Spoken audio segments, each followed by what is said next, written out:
euro pound. Now euro pound, its dynamic movement higher or lower is going to be directly linked to one of those currencies being held in consolidation. So the dollar index itself is not immune to that. Just because we use it as a bellwether, we don't trade it. We look at it as a barometer, if you will, to help us determine the underlying pinnings of the market. Is it bullish? Is it bearish? Or what type of condition would we likely see? Even though we have a relatively bullish scenario still staring at us in this chart, I have to be aware of what the other markets that we're going to talk about tonight are showing. So it may cause some short-term consolidation or a little bit of bearishness in here. We have a little bit of support that will be seen with this 2 down close weekly candles. So if we see the dollar index wants to trade lower, I'll be watching this candle here. It's high and it's open. Let's see if I can make it pop up here. Its open is 95.95 and its high is 96.35. So those levels are going to be, in my opinion, significant as downside levels to get reactions in. And everything between those two specific price points are going to be calibrated to a 5 or 0 level. With that said, I want to drop down into a daily, and you can see that we did go through this high. We traded through it, and we created a nice little run here, as mentioned earlier in the week, as I expected to see that.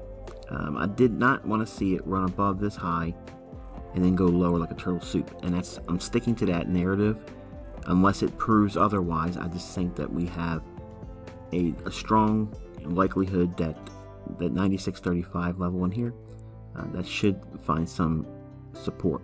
It may need to come back down in here and clear up some of these equal lows, which we'll look at when we drop down into a lower time frame.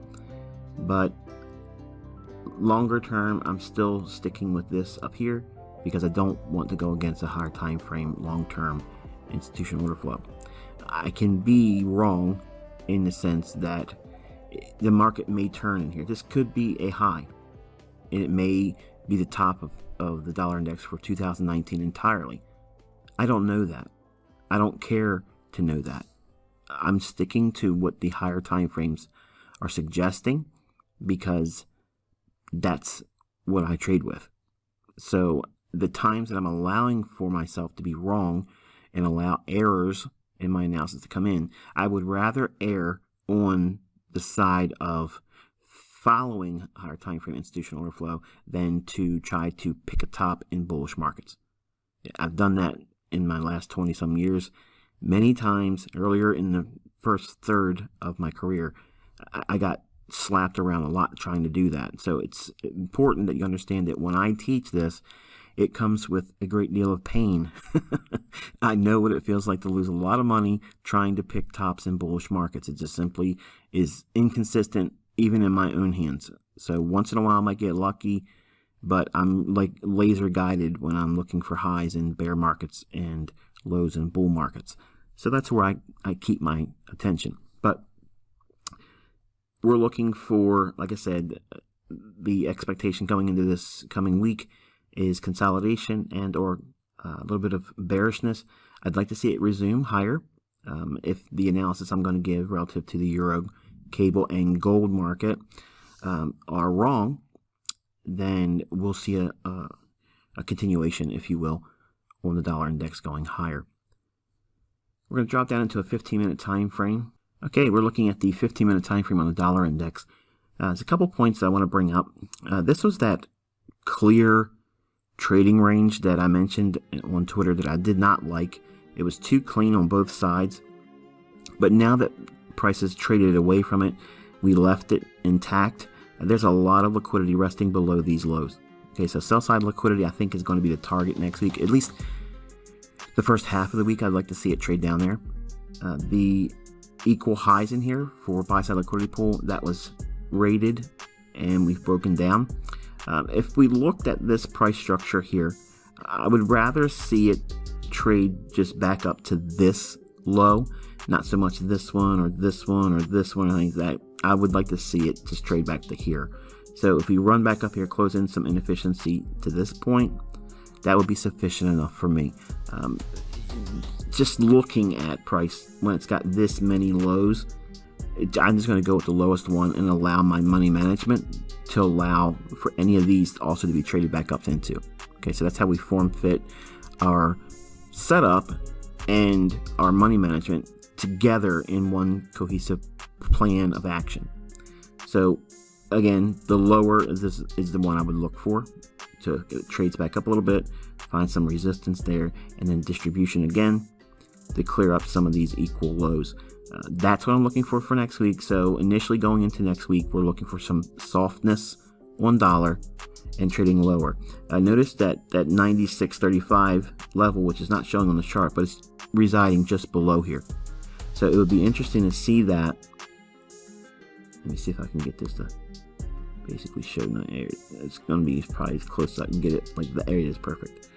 So 96.35 is that level we were referring to on the weekly chart. So it can come down here, clear up some of this, and then hopefully resume on the upside. But it could just go down here also and just go sideways and chop and allow all the other markets I'm going to talk about tonight to do what may in fact be shown tonight as their draw on liquidity. All right, so moving on over to the euro dollar. Okay, so right away it looks like it's a mess. But to the uninitiated, that's exactly what they expect to find. Uncertainty, not knowing what they're looking for. So let's put a little bit of lipstick on this. All right, so we have a buy side liquidity pool right in here that I believe that may be the target for next week. Notice it's also diametrically opposed to what we mentioned moments ago relative to the dollar index. It's sell side liquidity pool. We have a buy side liquidity pool here for euro dollar. One of the kind of like touch on one shot, one kill a little bit tonight because I know I do a lot of day trading because it gives me a lot of framework and examples to teach you price delivery. The same things, okay, and you have to write this down in your book again because it needs to be repetitive. It needs to be monotonous and boring, okay? Trust me, if I tell you to look at the intraday price action, I'm not trying to convince you to be a day trader. I'm convincing you by my understanding of price action and by way of showing you prognostication many, many times over the course of a week. It gives us a lot of experience inside of one calendar year. So all of those traits are transferable going into a higher time frame. So if we look at a 15-minute time frame, everything that we're looking at relative to a 15-minute time frame is applicable to a 1-year chart, a quarterly chart, a 1-month chart, a weekly chart, a daily chart, 4-hour, and so on. Whatever chart interval you want to create with the data, it can be manipulated to whatever you want it to be. If you have a platform that allows all that, you can create whatever you want. You can create a 37-minute chart. Okay, it's price is price. If we know what we're looking for, imbalances, inefficiencies, liquidity pools, internal range, external range liquidity, as long as you know what institutional order flow is on a higher time frame, you'll know what to look for your specific setup. And we all could be doing something slightly different, trading the same market at opposing times, be in opposing trades, and still get it right, and still be profitable. And if that didn't bother you, you weren't paying attention. So that's how dynamic that price action studies are. And it's important for you to find your own niche in this, because if I force you into a mold, it's going to be very hard for you to grow accustomed to that. Because think about it, I taught optimal trade entry on baby pips for years. And I think it's a very simple pattern, but not everybody could get it. A lot of people did, but a lot of people didn't get it. So why is that? Because everyone has a unique perspective. And I'm giving you the tools on how to decipher price action and find a time window in the week and specific days when it's going to be useful for you to look for a specific setup relative to the institutional order flow. And you don't need to trade just like me. You don't need to trade like the hot shots that are in our website's forum. Those individuals are only sharing their experiences because they're excited, they feel good about what they've done, and they want to encourage. The worst thing you could do is try to emulate me or someone else. And it doesn't even have to be me as the mentor. If you follow someone else and you've learned some things from other people, try not to do every possible thing you see them do, because you don't know what's in their mind. You don't know what's the thresholds that they're really willing to sit through. Even though they may have a stop loss that they're sharing with you, they may not really want to be in that trade if it goes 10 more pips against them, even though they may have a 40 or 50 pip stop loss on a swing trade idea. You don't know those internal dialogues. So, and you don't know what they're going to do. Are they going to stick to their plan? Are they not going to stick to their plan? Are they going to reverse? All those things are going to happen on an internal basis. You can't try to duplicate someone else. It doesn't work that way. That's why it's important that you understand, as I'm teaching tonight, there's a dynamic to the weekly range that we look for. Even though I'm showing you daily liquidity pools, equal highs and equal lows on Twitter, I'm sharing that publicly. But you also know that that's not what the mentorship is. It's just one simple approach to doing some of the things I do as a trader. It's easy. That's the part I said that I can put on USA Today's front page, and largely everyone would ignore it. But it would take them out of their job if they applied it. It's amazing, but simplicity, apparently, it's not good enough. Okay, so we're looking at the weekly range here, and I want to kind of touch on some things. When we look at our bias on the week, or when I give you my bias, the best thing you can do when you sit down with our weekly commentaries and intra-week commentaries, you want to see, what am I drawing your attention to? What is that draw on liquidity? Because that's going to be the greatest influence most of the time. I'm going to be wrong. Don't get me confused here with my persona on Twitter. Here in the mentorship, I want you to understand that I'm going to get it wrong, and I'm eventually going to do it wrong on Twitter, and people will see it, and that's fine. There's nothing wrong with that. But I want you to know, learning how to do this and learning to be consistent, you're going to find there's going to be periods where you just have a dry spell. And I had that, Tuesday into Wednesday of this week. I wanted to sell short euro dollar. It just didn't give me that setup. And I don't want to rehash that and make this video any longer than it already is going to be. But you've already heard that. So listen to the previous recording and you'll hear all my thoughts about that. But what I was looking for is that weekly liquidity pool.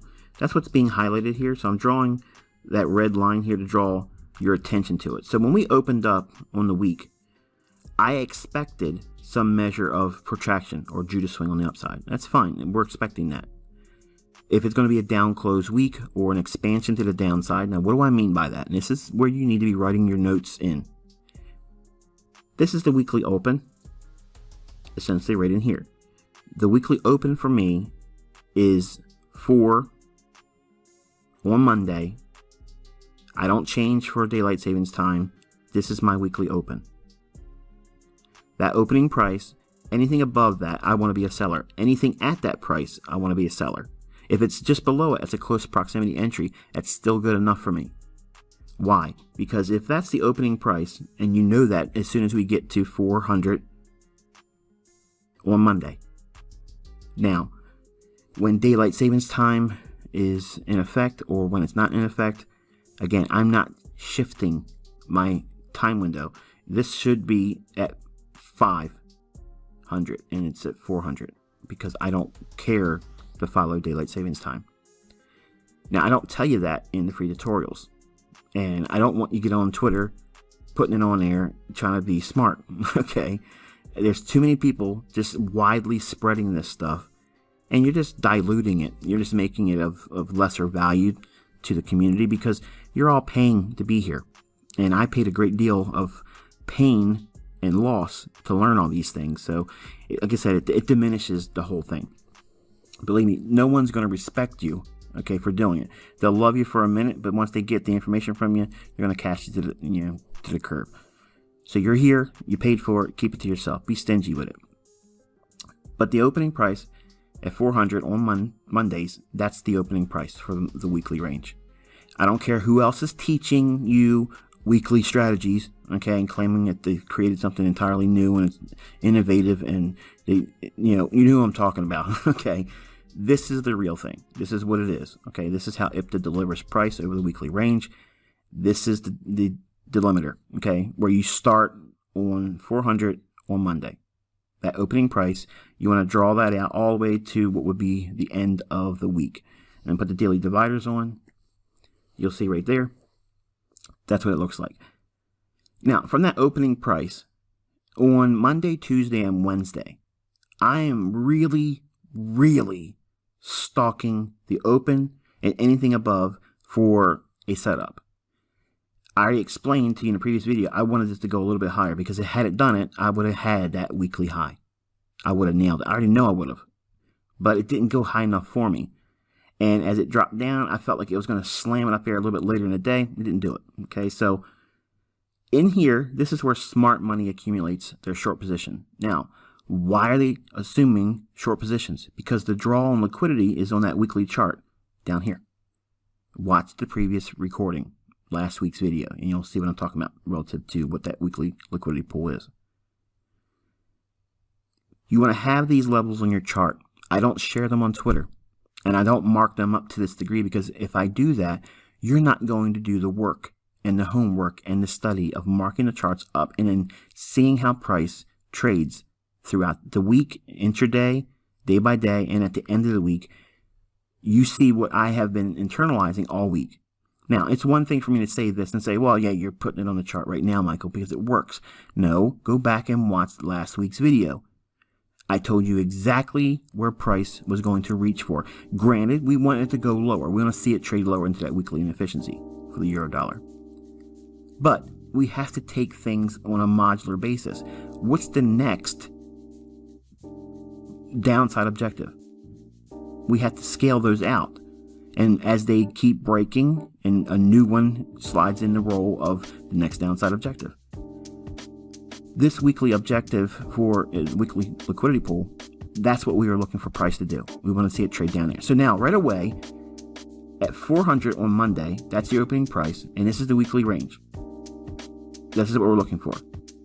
Now, how much of a deviation beyond that is unknown until we study the intraday standard deviations with central bank dealers range, flout, and or Asian range, and time of day and day of week, coupled with the weekly opening and the weekly draw on liquidity. The open to the weekly liquidity pool, that is our intended weekly range. So that gives us an idea how many pips are available. But since we're working with a liquidity pool, we know that the ideal characteristic is that we want to see it trade to that and then reach under it. But how far do we reach under it? That's what I was mapping out last week. I was giving you ideas for the cable market. When we talk about it, you'll see what I mean by that. But we're looking for the weekly draw on liquidity. And if you do this, it will give you one shot, one kill setups. But you have to incorporate everything, not just your little favorite little thing about ICT. Or maybe you're trying to ring in something else from another discipline and you're going to muddy the waters up and it's going to be harder for you to learn. So I want you to think about when we're looking for bearish scenarios, okay, we're looking for opportunities for the market to expand on the downside relative to the weekly chart. That means all we're doing is looking for setups that's going to formulate a short strategy, and it doesn't mean we're holding to Friday's close. Why? Well, if you look at the weekly range here that's being depicted with the weekly power 3, I know it's light, I know the colors are light, and I know the colors are different now, but my eyes have been acting up lately, and these are very comfortable for my eyes. But the lightness over here is simply because I don't want to take too much attention away from what price is showing you. But from a very light silhouette, this is the depiction of the weekly range. We have the opening, the run higher. Notice this run higher didn't occur until late Tuesday and going into Wednesday. Notice that. It's very, very important. You want to see these things over a large sample size. If you do this with your charts every single week, you will get this And you'll understand what makes one shot, one kill so leisurely. It's a really lazy man's approach to being consistently profitable hunting the weekly range. Monday, Tuesday, or Wednesday, that's when it's going to form. Now, it sounds like a whole lot of time. Oh, when it could happen any time, Michael. No, it's going to happen during a kill zone. It's going to happen during one of them. I don't necessarily know which one it is. I just know 70% of the time, the weekly highs formed generally during the London session on Tuesday when it's really, really strongly bearish. We're in a consolidation still relative to the daily chart. Euro dollar is in a range. But because we're in a range, we have to think like IPTA is going to operate. It's going to use liquidity pools as support and resistance. Just think of what you've learned in those books that make you feel like you've learned something smart, but you can't make any money with none of that. If you take the idea of support and resistance and you apply it to buy-side liquidity pools, sell short above old highs, and then hold on to it and then wait for it to run below old lows, during consolidations, that's the protocol.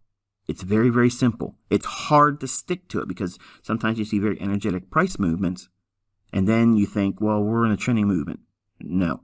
That's why it's important to do your analysis at the beginning of the week, during Saturday, Sunday. Have it in writing what you think that the weekly range is going to do. You're not trying to forecast the closing price on Friday. That's not what I'm trying to do. I don't promote that idea. All I'm saying is I expect this weekly range at the very minimum to trade down to that weekly liquidity pool. But what is it going to do when it gets there? It's going to seek the stops below it. Well, that's what we see here. It ran down below it here and then rallied back up. Then dropped one more time and look what it created. Double bottom. That's retail what? Support. Like I shared on Twitter today. Before it happened, we had equal lows. Well, price drops down on Friday to clear that up. Normally, this is for your notes again. If we have a bearish week, Thursday's New York Open generally will cap the week and create the low. If it's a bullish week, generally Thursday's New York Open will cap the week and that'll be the high of the week. Okay, so we talk more about this later in the mentorship, but I want to give you guys some meat, something to really chew on, because there are times where students come into the mentorship and they say, okay, well, he's just teaching day trading. I'm not a day trader. And they grow disenchanted, or they don't really know what I'm trying to teach them because it just feels like scalping. And I'm not teaching scalping. This whole concept here, okay, this whole thing of these double bottoms being ran out from a short up here to run that down here, all that is the same thing being applied to the daily chart. Because this red line here, that's that same liquidity pool on the daily chart that looks just like this. We have a double bottom, and we're expecting it to drop down to clear that out. Well, this is that same fractal. It's the same pattern, just being applied to a 15-minute time frame. Uh-oh. One of those aha moments just happened. You're learning, aren't you? So if we know that there's going to be a double bottom in the marketplace and it's Thursday, is Thursday going to create the low of the week? Probably not. Probably not. Now, notice I'm saying probably, because that's what we're working within. We're working in probabilities. We're not doing a 100% accuracy thing around here. I'm not trying to even remotely come close to that as a teacher to you. I'm not trying to preach that at all. I'm saying that if you follow these rules over a large sample size, you should see more accuracy than errors.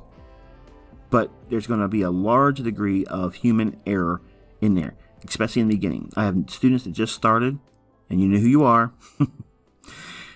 I don't get this yet. You just started.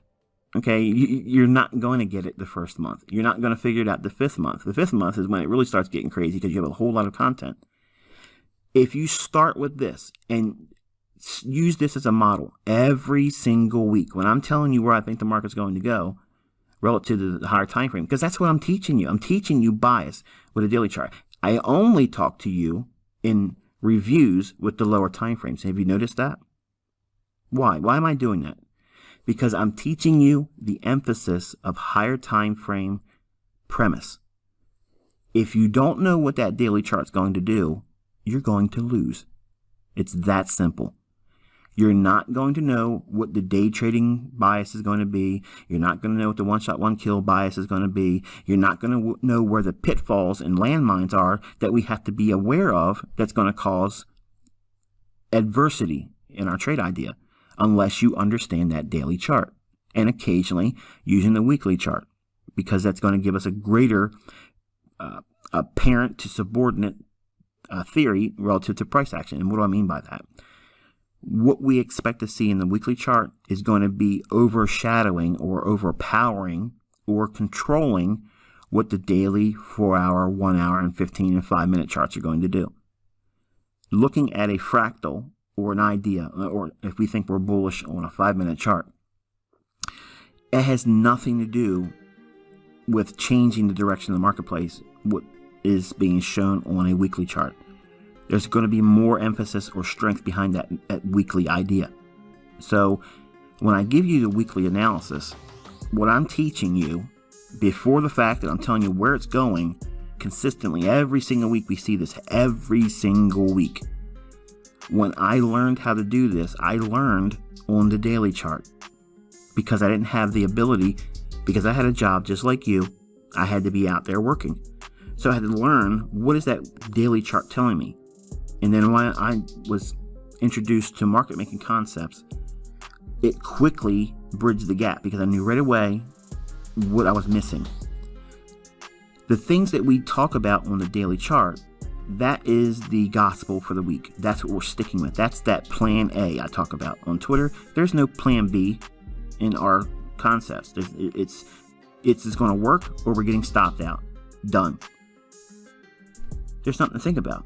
Nothing to argue about. The trade didn't work out. You got stopped out. That was part of the plan. That was the plan. You're willing to take the trade, and you're willing to take that loss if it trades to that specific price point.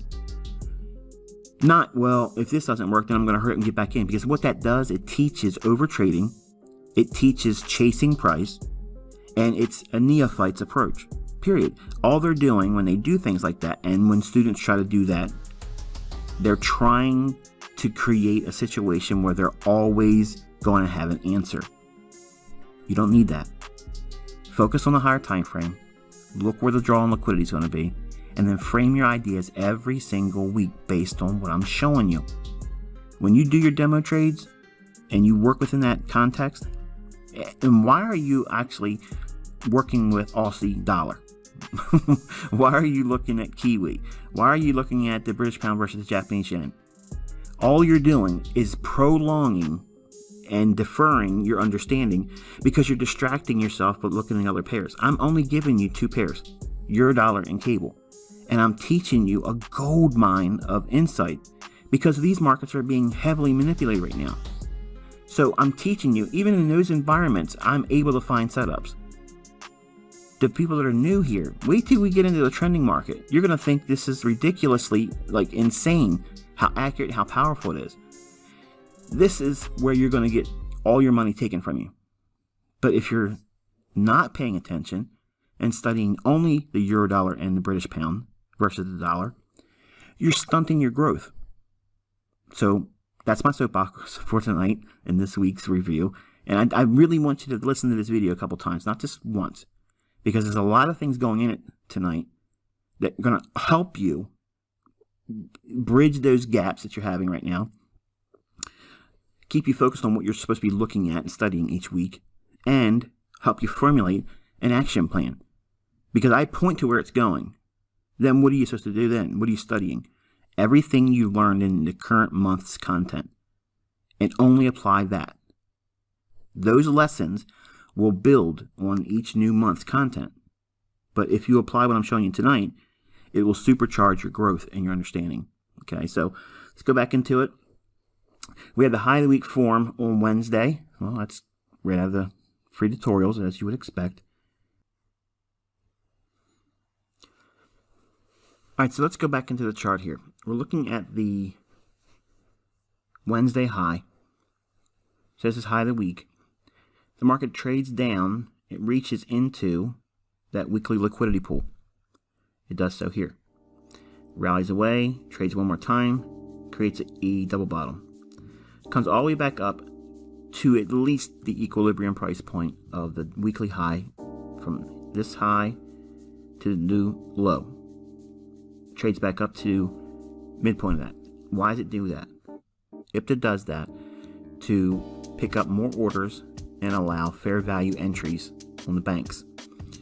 The market trades down lower, comes back up, rebalances, and then drifts, and then makes an aggressive run down to make the low of the week. Here's our 10, 20, and 30 pip grade swings below that weekly liquidity pool. So everything here, if we zoom in,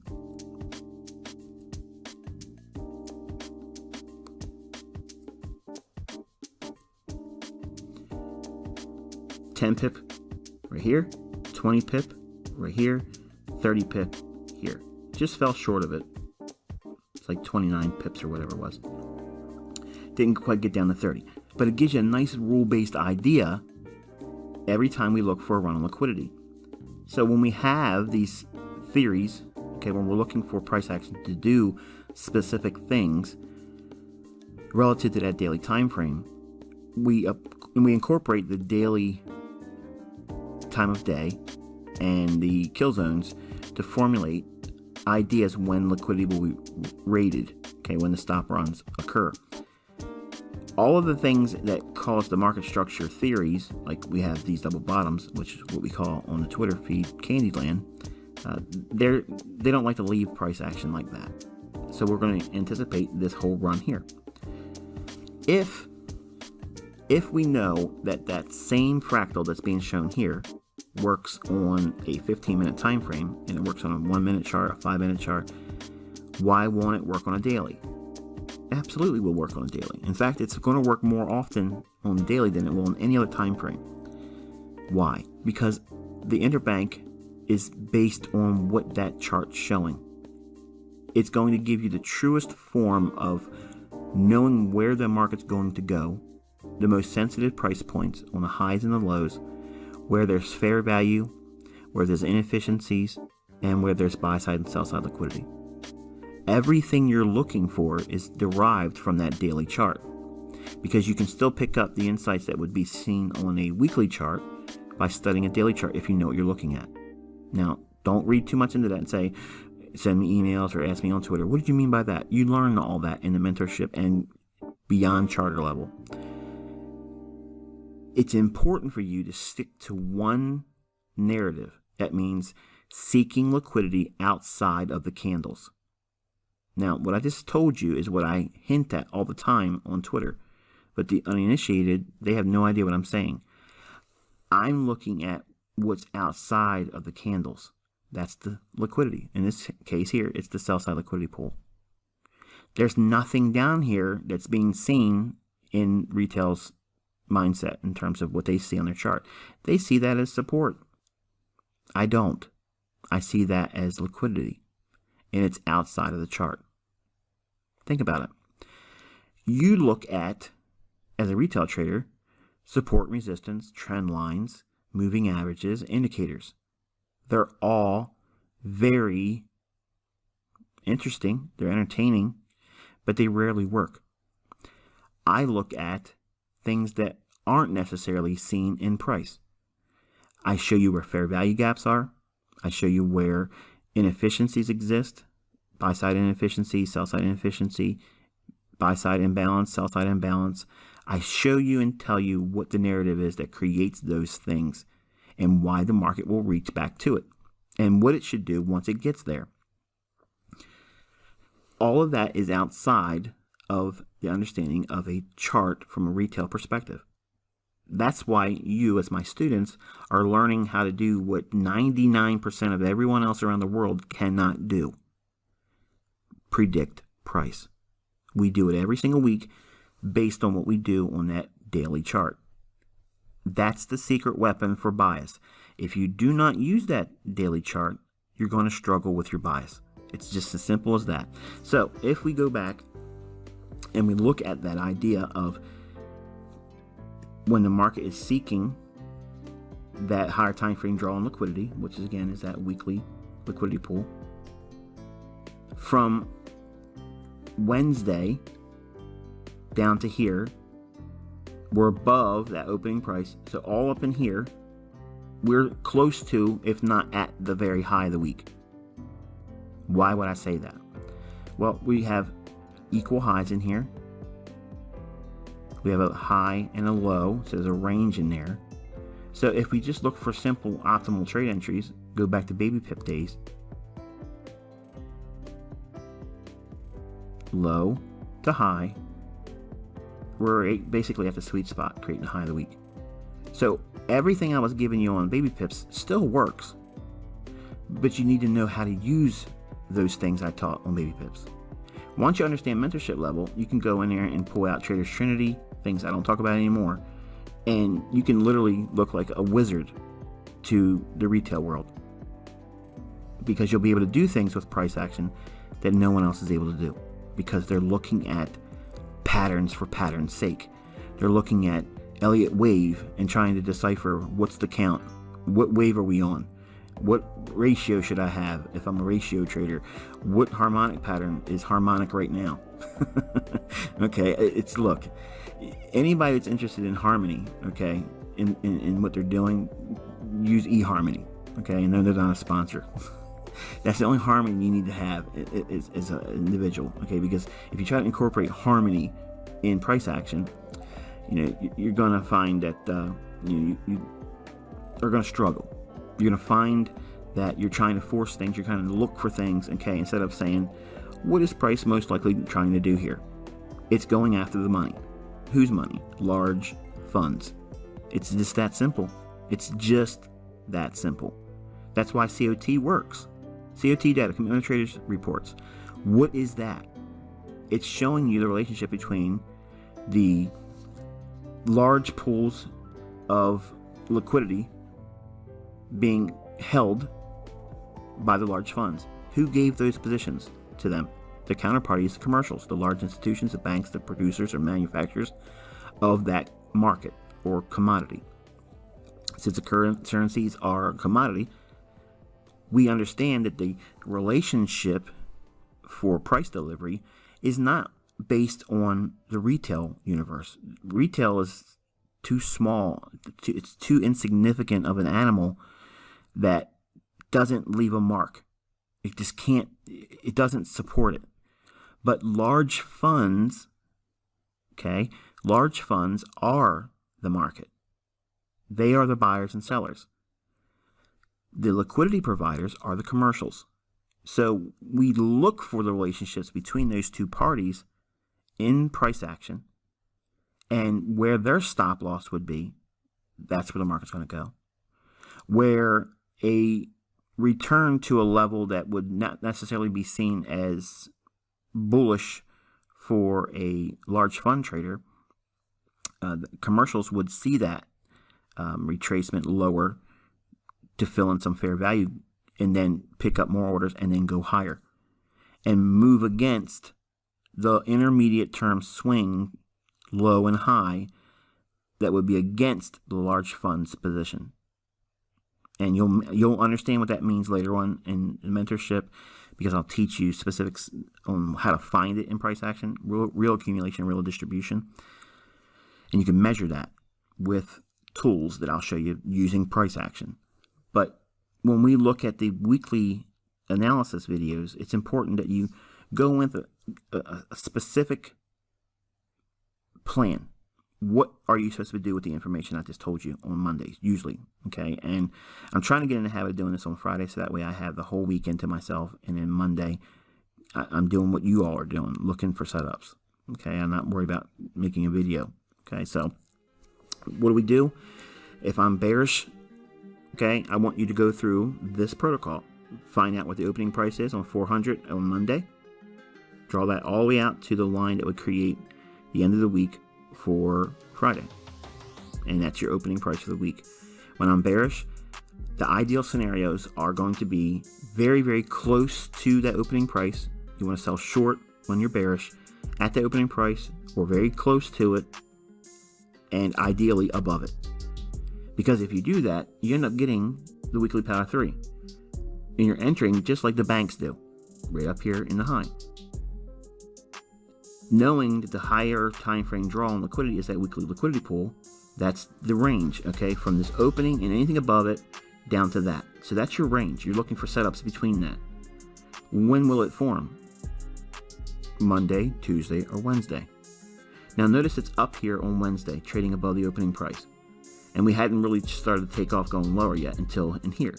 That's why I gave up and said, okay, I'm done because I've missed it. I'm not going to be able to hit them one shot, one kill on euro dollar here. I just can't do it.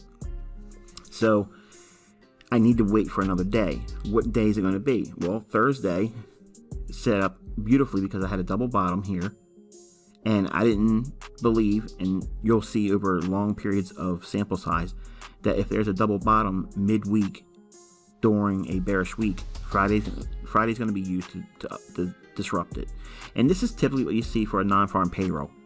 Okay, so if you see this on a non-farm payroll Friday, that's where you see me usually get right when I'm talking about the non-farm payroll release and where price is going to go. So I just taught you again something that you've seen me do before, but I've never really talked about it. This is how you decipher non-farm payroll. You want to look for the double bottoms that form in bearish weeks ahead of non-farm payroll, and then non-farm payroll release, that's where they'll run it. If it's a reverse, say this is like Thursday's price action, non-farm payroll Friday, when it's bullish, they'll send it up there to blow out their stops. So you're getting a huge amount of insight in this video. Tons of information. More information that you really need. But I'm showing you the depth of what you can do with this insight, because when I talk to you just a few minutes usually on the Monday videos, the weekly commentaries, I'm just basically telling you this is where I think it's going to go, and then let's all sit back and watch it happen. But I don't want you to sit back and say, well that was neat, he's right. You're practicing inside of that same time period. Everything you're learning on the individual monthly content lessons, the things I teach you inside of those daily recordings, because I put a lot of stuff in those recordings. The heart of the teachings are not just the 8 lessons at the top of the page each month. It's inside those discussions I'm having every single day. You're going to get more insight, just like you're getting it right now, because this is exactly what I did during those live sessions.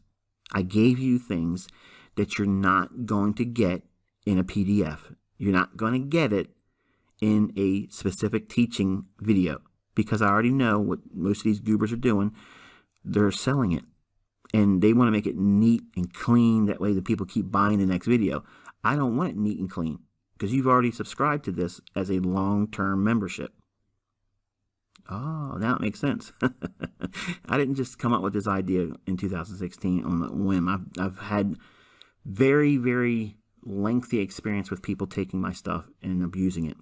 So it takes work for you to get this, and it's intended for you to work for it, because I'm not giving you the sugar to get out there and throw it on the street and collect your $25 a month or whatever you goobers are trying to sell it for. So if we know that there's a draw on liquidity on the higher time frame, and when I say weekly liquidity pool, okay, it's being derived from the weekly analysis for the bias. That's not a weekly chart liquidity pool. Okay, so make sure you know that that's being discussed only in the respect that I tell you that's the weekly liquidity pool draw on liquidity. That's all. It's not a weekly chart.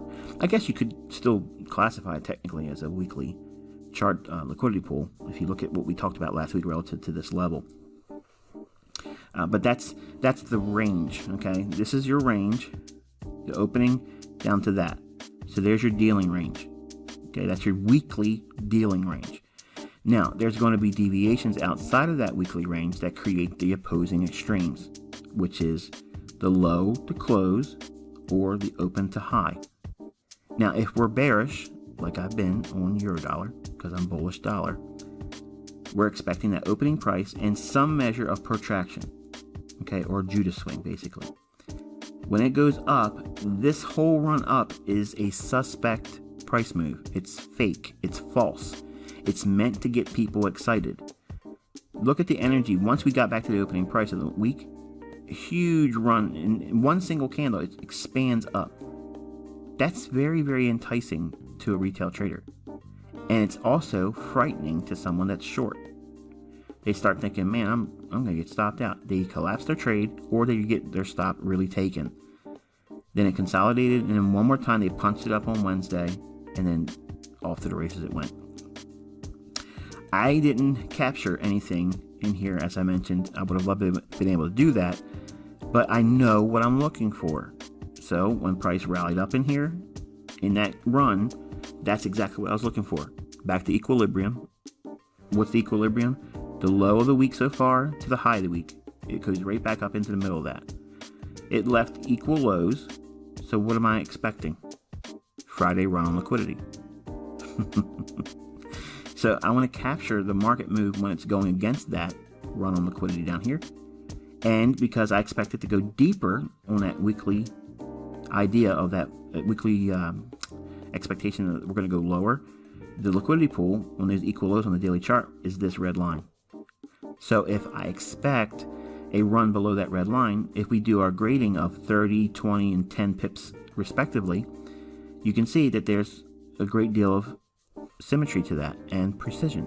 Even though the market is, by all standards, looking at a daily chart on the euro dollar, it's a mess. If you zoom in on it, it's just a big choppy mess. No one outside of our group knows what to do with it. It's just, well, I don't know what to do with it. They're getting beaten up. They're trying to buy long on breakouts. They're trying to sell shorts on break below the old lows, and it's going right back to the middle of the range. You aren't learning how to do those things. You're learning how to operate in that type of market environment. That way, you won't be enticed to go outside of your pet market. Because if you have just one or two markets, you have everything you need. You do not need to be worrying about S&P 500. You don't need to be worrying about pound versus yen. You don't need to be worrying about what Bitcoin's doing. You don't need to be worrying about what the stock market's doing. None of those things will be an enticement to you because you know how to find money in the thing that you're studying. Period. Now, there's going to be times once you learn how to do all these things where you can say, okay, well, this market's kind of slow right now. So I know I usually trade this market, but I'm going to come out of that one because there's a real hot opportunity in the bond market, okay, or the metals market. Knowing when to do that comes with experience. You have to learn all these boring things we're talking about tonight that are modular little pieces to the larger whole. But when you start to form a comprehensive approach to using all of it, clarity comes that I can't really articulate with words because it's an experience. Once you experience it, it's nothing. It's like nothing else because you know what you've been looking for all this time. Now you see it, and it's in the chart every single day, every single week, and that's why I'm able to do what you see me doing because I know what I'm looking for. Now, notice what I said there. I did not say I know with 100% assurity what the market's going to do. No, I didn't say that. I know what the market's probably going to do. But I absolutely know what I'm going to do when it tells me it's going to go lower or higher. I know what I'm waiting for. That's the paradigm shift that needs to take place from a retail trader's mindset is, the ascending triangle and the descending triangle and the pennant and the bull flag and the laser trend line gimmick of the month. Whatever it is that they use, all those things are going to have one-hit wonder status here and there. But you don't experience that when you look at the market from an institutional basis. Understanding institutional order flow starts by having what I'm teaching you here. Mapping out the entire week relative to what the daily charts liquidity pool is. Where's the draw on liquidity? That sets the tone right there. Okay, are we bullish or bearish? If we're bearish, we're going to be focused on Monday, Tuesday, and Wednesday for shorts. And if you blow it and you don't get the high or the low relative to the weekly bias, then you look for a smaller price swing or a smaller fractal with the same idea. Well, that's what's shown here on the euro dollar and what you saw today on Twitter. If we apply this theory. We are not forecasting the close on Friday. Notice where the price closed on Friday. I don't care about where Friday's close is. I don't care about it. I want to know where's the likely expansion. What is that? That's the open to the low when I'm bearish, or the open to the high when I'm bullish. That's the range I'm working in. And that's all I care about, because that's that pound of flesh. Okay, that's that hunk of meat. Okay, you as an apex predator are hunting every single week. Now, for the ladies, it's probably a little bit more gruesome than they want to hear. In light of those that are not in favor of those types of analogies, that's the opportunity, okay, or the range of pips that you're looking to harvest inside that weekly range. For the men, because we're wired like cavemen, I teach from a predatory standpoint, because that's what we think. Grab our club, go out there and club it over the head and drag it back to our cave. It's ours now. It resonates with men. It doesn't resonate with every man. It just resonates with most men. The sniper theory, same thing. I use all these gimmicks to get your attention to listen to what I'm telling you. If you listen to the heart of my messages, I'm telling you the real market. That's the underlying pinnings of the market. That's the real nuts and bolts. Not the terminology, the theory behind it. Okay, the theory is what's important. That's the narrative. If you understand the narrative, then you understand what price action is going to be. Then you understand what retail things you can use. Because once you understand the real narrative, you can take a retail toolbox, trend lines, basic chart patterns, bull flags, bear flags, all those stupid things you try to use with your own trading and you got stopped out and lost money on. You can do those things once you understand real price action. Once you understand this, then you can take anything and apply it to a chart and make it look like wizardry. So, again, I'm not concerned about where that closing price is. I'm worried about the open and how far it can go down. That's my range of opportunity. But the original dealing range is the open down to the weekly draw. Whatever that is, okay? It may be an order block that it's trading down to. It may be an old high. Whatever I'm framing my trade on, okay?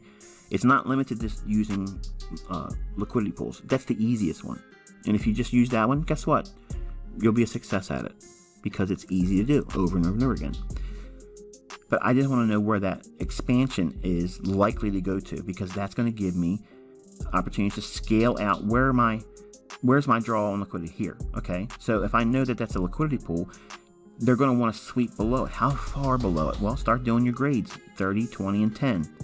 But if we approach a mid figure or a big figure, there's a new protocol that has to come in place. Then you add another 10, 20, or 30 pips below the mid figure or full figure. And then by doing that, you'll get very, very close to the actual high and lows of the week. Are you just hearing how to do weekly highs and lows? Welcome to the inner circle. All right, so going over to the cable. Here's cable again. Pretty erratic price action from the uninitiated perspective. But we're looking at, again, the same premise that we're looking for a lower run on liquidity. Okay, we had a liquidity pool mapped out on the daily chart last week. We were looking for the market to reach down below those old lows and tap into some of that sell side liquidity. All right, so here is cable. We can see that there is a very clean level in price action starting of the week. Okay, here's 400 on Monday. Draw that out in time. That's our opening price. Okay, if we know that that is our opening price, at that price or just below it in close proximity and ideally above it, that's your best shorting opportunities. Right away, you can see that we have equal highs here relative to this short-term high, then this high, and then this high here. Too clean. Price will not like to leave things like that in price action. We have this market protraction, shoots up, runs in, creates the high of the week, blowing out the buy stops. Go into your charts. I'm going to save some of this stuff for you to go and look at. But the main premise is what you see here. In my own personal journal, I have all of the details that I'm talking about verbally, but are not on the chart, because I know what you're going to do. You're just going to print my chart out and put it in your journal. And that's lazy, and you're not learning anything by doing that. Notice I'm not going to do this level of detail every single time. I do it once in a while to remind you what you're supposed to be doing. And since we had a large influx of new students come in for February, I'm giving you a framework on how to go in and practice everything I tell you what to expect in terms of the analysis. What are you looking for? How do you mark your charts up and study each day? And at the end of the week, what you're supposed to go back and look for. Because you're going to miss some things, okay? So the equal highs, we see that run here. And price breaks down, we create a breaker. Go back and watch last week's video, and you'll hear me give you exactly the one shot, one kill setup that took place here. Now, I'm going to frame all that out for you here. The market traded back up into the institutional 80 level. We're expecting a run back into this bearish breaker, and we said that we would see price run down below those lows on the daily chart. Again, that's what that weekly liquidity pool, that red line is. So from the open up here to that's your weekly dealing range. IPTA will work within that range. The standard deviations that we do internally from an intraday perspective, that means the central bank dealers range, the Asian range, and the flout, those will help you fine-tune the highs and the lows, respectively. But the weekly dealing range is defined when we're bearish. Okay, that's our bias. If we're bearish, we expect price to go lower. What does that mean? From the opening price on Monday at 400, that's our opening price, and we're bearish to what? The weekly liquidity pool. That's our dealing range relative to the weekly chart. There's going to be deviations above and below that.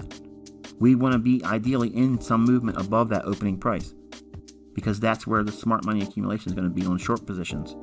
They're running stops on large funds. Where's the large funds having their stop loss? Well, when price went down here, the logical explanation for why the market would run up here from an institutional standpoint is because this is too clean. Large funds will want to put their stop loss here because they're trend following in nature. That's all they did. They ran up here and took those stops. They didn't see Joe Schmo over at FXCM in UK. This is where his stop is, so we're going to run the market there. That's not what's going on. It's going against the large liquidity pools on the funds. Large funds. I mean, people are trading huge. When we look at COT data, okay, where it says the large funds, not commercials, the large funds, that's what the market reaches for, that liquidity, not anything else. Not your stop, not my stop, their stop. That's what it's going for. Okay, that's what makes the market go everywhere. IPTA will work on previous swing highs and swing lows and internal range liquidity relative to what has happened in specific days looking back. And when you get to month number 5, you'll know what I mean by that, because we teach the market has a specific model that it uses over and over and over again. And once you learn it in month 5, your understanding goes through the roof. But looking at where we are in relationship to the days of the week, if we put the day dividers in, again, high of the week is formed on Wednesday. The market runs above an equal high liquidity pool, runs those stops, breaks down. Who cares if we don't get in up here? Who cares? Because we know that this run on stops is going to create what? If it's bearish, it's going to create a breaker. Okay, that's why you heard me say we're going to see the market run up in here, trade back up at this low, and we'll see it sell off down below those lows on the daily chart. And it does it that same day. Then it trades to a big figure. And I mentioned this in the commentary. Okay, on this day, the evening of this day is when I did the recording before this movement here. Go back and look at the file. In fact, you can download the file and you can see the date when it was formed. And if you have it on your PC, you can actually pull up the time when that file was created. So again, it's all there for your learning. I mentioned that if we trade down below that weekly liquidity pool, or the draw on liquidity, okay, relative to the daily chart, there's equal lows. Again, watch last week's video. Don't just watch this one. Watch last week's as well. I mentioned that if we go down to that 128 big figure, okay, that's the draw under those equal lows that we were reaching for. Then we have another protocol. We have to add another 30, 20, or 10 pips below the big figure. Once we do that, again, we get very, very close to the low of the week. If you start looking at your intraday standard deviations, you'll get the very low of the week to the pip. Not one fluctuation above, not one pipette off. It's exactly the low of the week. Same thing with the high. Now, again, the premise is we're looking for one good setup per week. Do we necessarily need the absolute high and the low of the week? No, we do not. All you need is 35 pips, 25 pips, 50 pips, as much as 75 pips as a best case scenario of that weekly range. Now watch what happens. From the opening down to the liquidity marker that we're looking for the draw on liquidity, we're just going to call that 28.35. Okay, I'm not sure what it is. 28.25. So 28.25, and the open we'll call 29.25. Okay, so it's 100 pips with no deviation above the open or below the draw on liquidity considered. Right away, it's 100 pips. Do you think that you could reasonably find 25 pips out of that? I'm believing that if you really study month one and use this lesson tonight, you will have the highest probability for a new student to find 25 to 30 pips in that weekly range. I'm a firm believer of that. Once you understand everything that I've shown you here, and I talked about the day before this unfolding, when price was here, I said we're going to trade up to this price point here, and it's going to sell off. And it's going to go down to the 128. Once it trades the 128, we expect it to expand another 30 pips, as much as another 30 pips lower. That's this line right here. Just gets a little bit short of it here, but that's the low of the week. Notice now, we have a bearish week, and we had no equal lows over here to worry about. The market creates the low of the week during when? New York Open on Thursday. Bingo. Again, knowing what I said to you on this day for Thursday's trading, because the weekly draw on liquidity hadn't been traded to yet. So once you had that run down into it, then incorporate the big figure and adding the protocols of additional 10, 20, and 30 pips lower. That gives us how much it can be a standard deviation below our draw on liquidity. If that didn't hit you right between the eyes, listen to the last 10 minutes I just said again, because I just gave you a gold mine. I just handed over the keys to Solomon's mine to you, just as simple as that. You aren't going to appreciate it until you practice it and see it week after week after week after week. Months from now, you're going to be able to look back in your journal and listening to what we do on a weekly basis and quickly realize that you know what you were looking for. It's going to happen. Now, it doesn't mean you can effectively trade it. It just means that you know what you're looking for. Once you find that little hint of that thing that you've grown accustomed to seeing in price action, and it's going to be slightly different for everyone. And I know it doesn't sound right. Wait a minute, you should be telling me one specific recipe and this is going to be it for everyone. No, that's not how it works. Now, I can give you what I've given you here. Equal highs and equal lows inside of a range, expand out and snag that outside of the range liquidity, or what we call here external range liquidity. Not all the time will it create a reversal once it takes the equal high or equal low out. Sometimes it just continues on. You'll learn that by understanding charter member stuff. But you have to know the foundational studies like this. Trust me, charter members are learning right now. Okay, don't think that they're not sitting there writing with their pen pad, writing down all this stuff, because believe me, they're soaking up knowledge tonight just as much as you are. I'm like a fire hose. Okay, it's hard to drink from because I have so much inside of me that I want to give. But I can't give it all because of time. Look how long this video is already. I had to stop and come back to it because I want to remind myself constantly that there's a great gap between what you already know from free tutorials and what I want to take you. And I also know that I don't want to give you too much because you will want to trade before you're ready. Because you may see it 1 or 2 times, 3 times, and then right away, I got it licked. I'm done. I'm not even going to worry about next month's mentorship. Not that I care, because if you don't want to be here, don't be here. But I don't want you thinking that you figured it all out and you're going to trade with live money. That's not what I want you to do, because you will not fully appreciate it until you see a full calendar year of sample size data. Because you will see the seasonal tendencies influence, quarterly shift influences, all those things. Which reminds me, March 8th, if I'm correct, I think that's when the CFTC said that the commitment traders data will be in sync. So we're waiting for that to do our quarterly analysis. So I know we didn't get one at the first of the year, but we had a lot of issues going on with the federal government here, and I like to have COT data. I was going to do it without it, but I said it would be inconsistent with what I've taught, so I'm forcing myself to stay out until we have the COT data, and that's supposed to be March 8th. So there you go.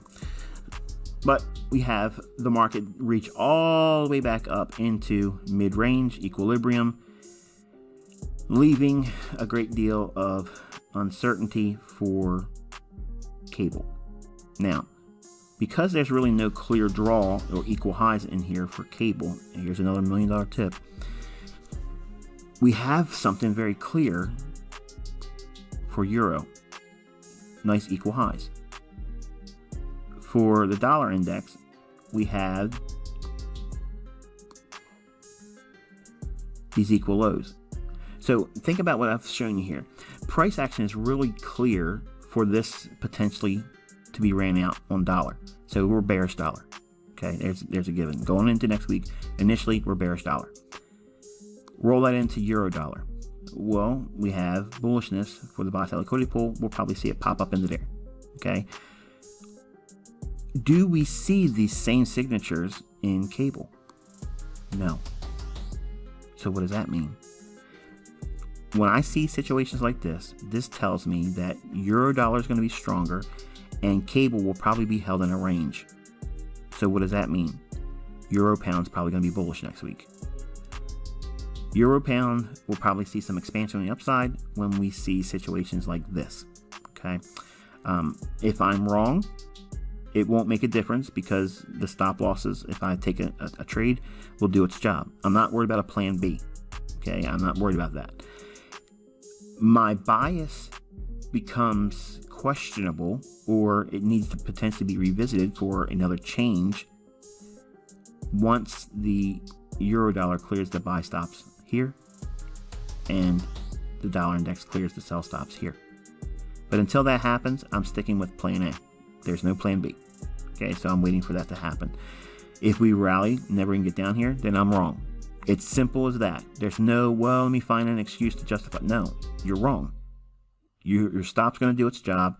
You suffered a loss. You were wrong. Learn from it. Next trade, please. That's how you do it. That's trading. That's the real world.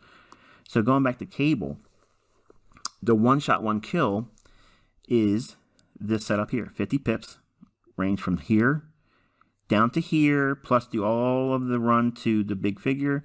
Then if we hit the big figure, expand down 30 pips. Okay, that's here. We just fell short of it.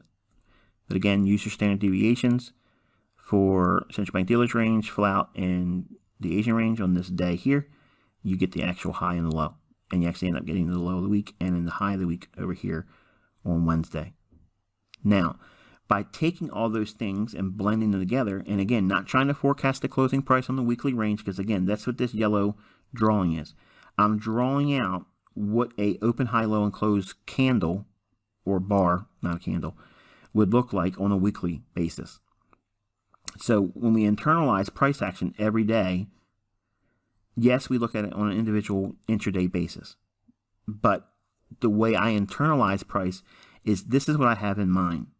The whole time I'm watching all these gyrations, the opening price is what I'm aware of the whole time. You do not see me tweeting my charts with this on here. You don't see me tweeting the buy sell liquidity pool with the opening price, and I'm not, because I'm basically giving it away if I do that. You're here because you're paying to be here. So this is what I see internally in my mind. So when we have the opening price, all of the price action here, we're right in here. Where's it likely to go? That red line, that's the weekly draw on liquidity. So when price is trading here, where's it still going to go? To that red line and below it. Why? Because that's what the higher time frame daily charts suggest it may do. So I'm siding on the probabilities that this is where the market's going to most likely go. I can't stress enough the importance of knowing the draw on liquidity. That's why I gave it away in the Scalping series. That's a free tutorial series.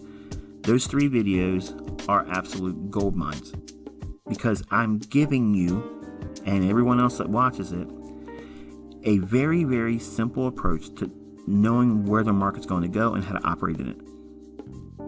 Now, there's so much more to learn and to refine that model, but it's a very, very good foundation because it teaches you real market efficiency, how the markets trade, what the market efficiency paradigm, what you as a retail trader thought was going on, and what the real narrative is.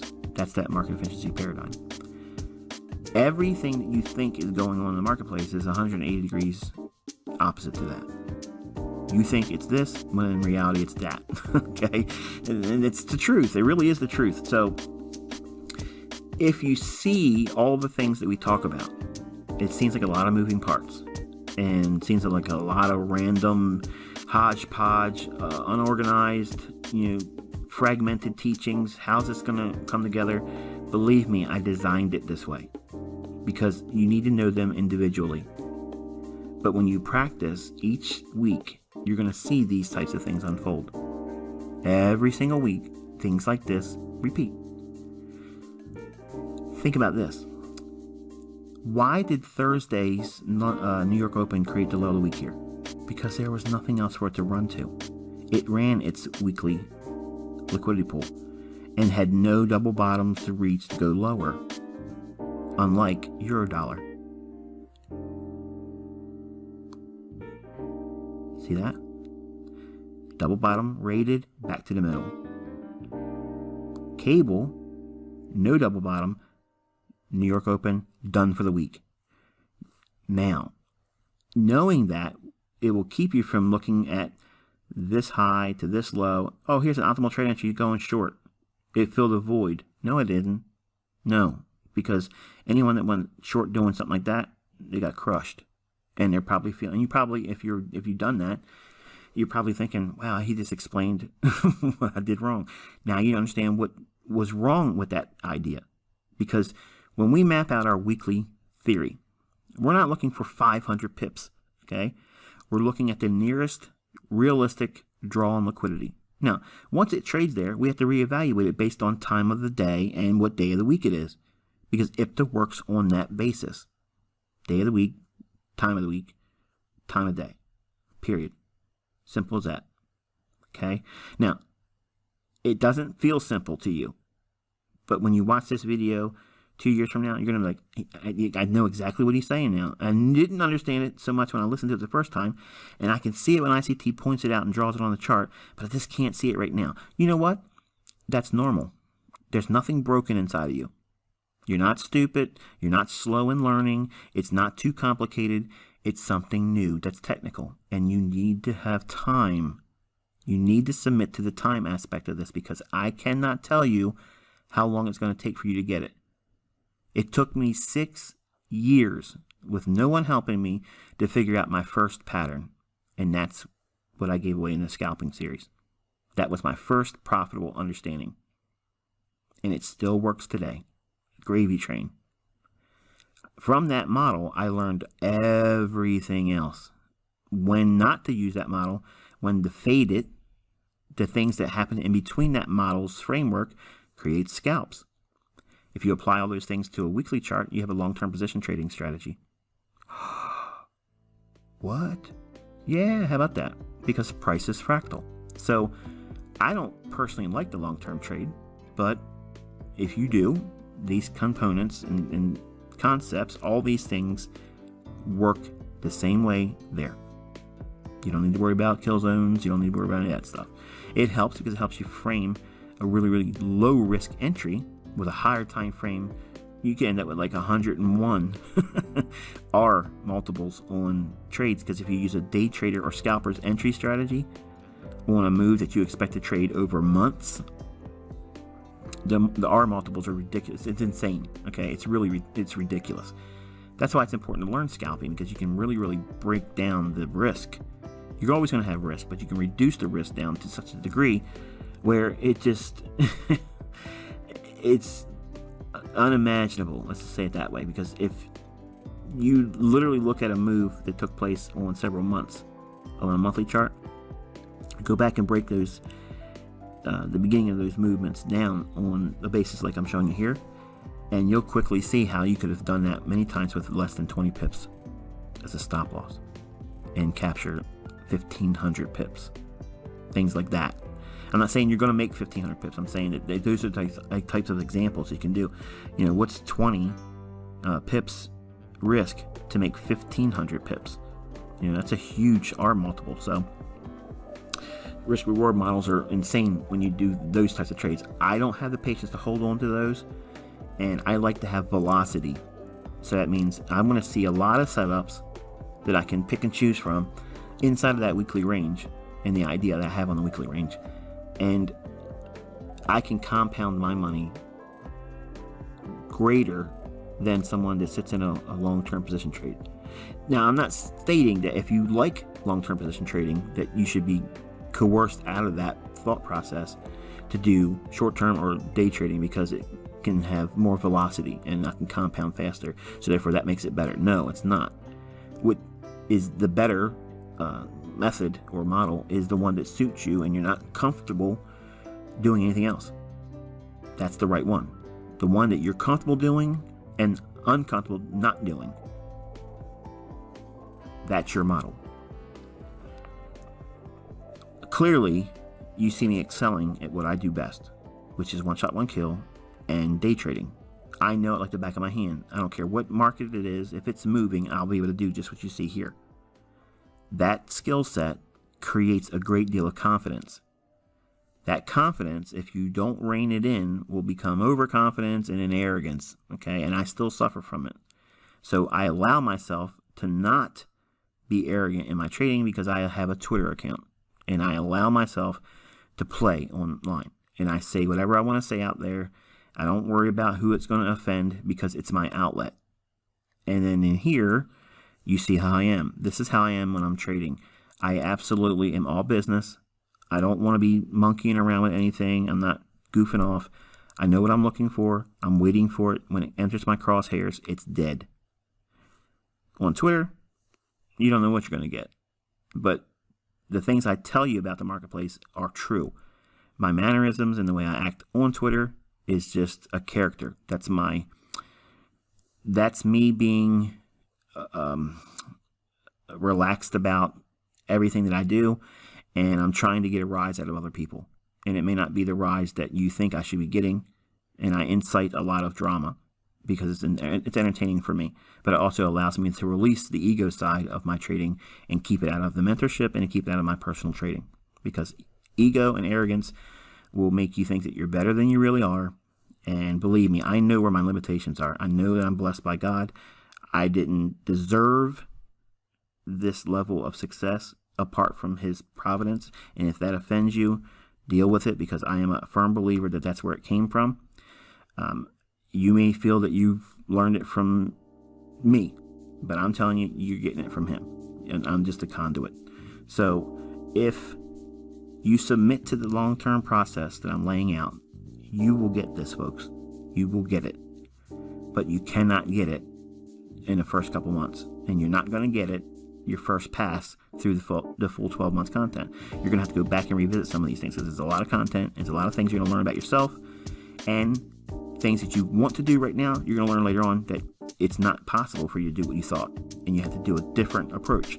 It doesn't mean throw everything out the window. It just means that you need to restructure your plan about how you're going to engage the marketplace for your career. All right, so in quick summary, we've mentioned on Twitter, and I mentioned on, I think I did a recording, but I talked about the S&P.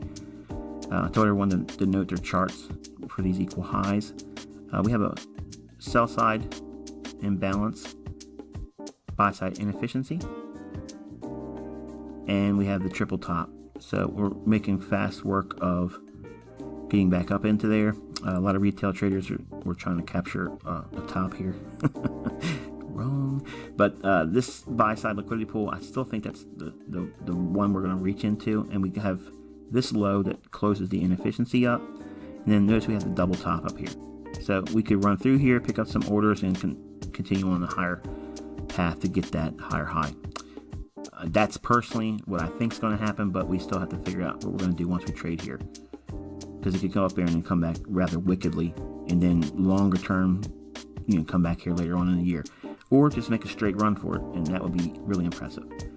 Last bit of business for Forex. We mentioned that we had a buy side liquidity pool resting remaining in here. We saw that hit here on Thursday beautifully, traded back down, optimal trade entry, and made a run back inside this buy side imbalance, sell side inefficiency.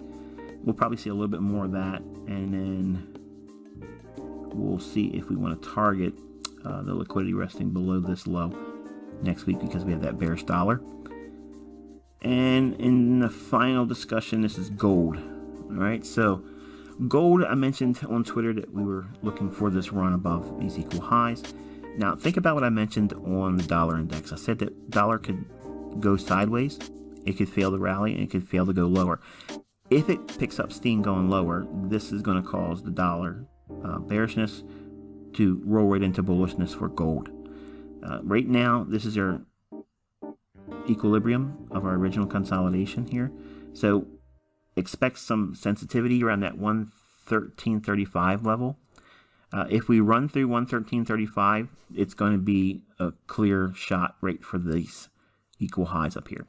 What I have here is, this is the market maker buy model, and I have all it laid out, and you can see all the turning points, and you learn this in the mentorship.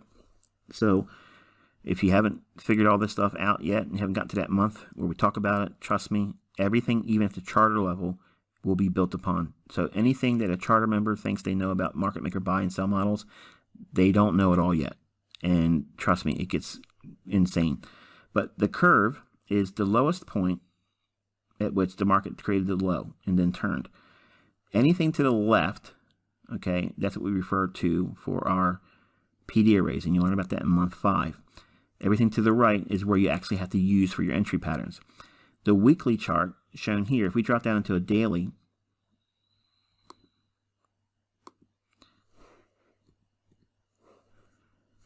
a lot more refinement, and you can see all the turning points here are beautifully illustrated with relative points of reference on the left side of the curve. Really nice movement here. We want to see energetic movement past the equilibrium. If it hits this and starts to sell off, that could be the end, and this could be left in the marketplace for months. It doesn't have to be quickly taken out. It only will be taken out quickly if we run through the equilibrium with energy. Then we know that it's going to continuously plow into this. If we hit this level and start to pull off, that makes these highs suspect for a little bit of a time. We don't know how long it's going to be then. So the defining moment, what makes me know when a market's going to run through old highs or old lows, I find the consolidation ahead of it, break it in half, and that's equilibrium. And if IPTA has a struggling point getting through that and spends time around there, I get really uncomfortable with the whole idea of this quickly being taken out. And not that I want to turn around and have a plan B going short. It just means that my original plan A is probably going to be met with near-term resistance, and I have to think about another market to trade, and then I'll wait for something else to further develop with gold. But beautiful illustration. I know Maine has been long on gold relative to what he shared on Twitter. I don't know if you still have it, but it certainly looks good from here, going up into those 1370s. So nice run. About $5,000 worth of profit, close to it in terms of unrealized gain still. But this is the market maker buy model, and this is what you see. Really refined. It's not Wyckoff. Okay, it looks like Wyckoff. It has a lot of similar characteristics because that's how I found it in price. Because I saw Wyckoff stuff initially. It made sense because I saw the patterns over and over again, but I don't like to jump the creek, break the ice, all that nonsense, even though I have silly names like Judas swings and breakers and mitigation blocks and all that stuff. It's limited in scope. And I'll just tell you that. If you don't believe me, study Wyckoff, okay, and then come back to what I teach with the market maker buy and sell model. It is completely light years ahead. It blows it completely out of the water because it's precise, whereas it's vague in concept, where it's enough to make money if you know what you're looking for, trading Wyckoff stuff. But when you incorporate the institutional order flow aspects of what I do, it turns Wyckoff into a juggernaut.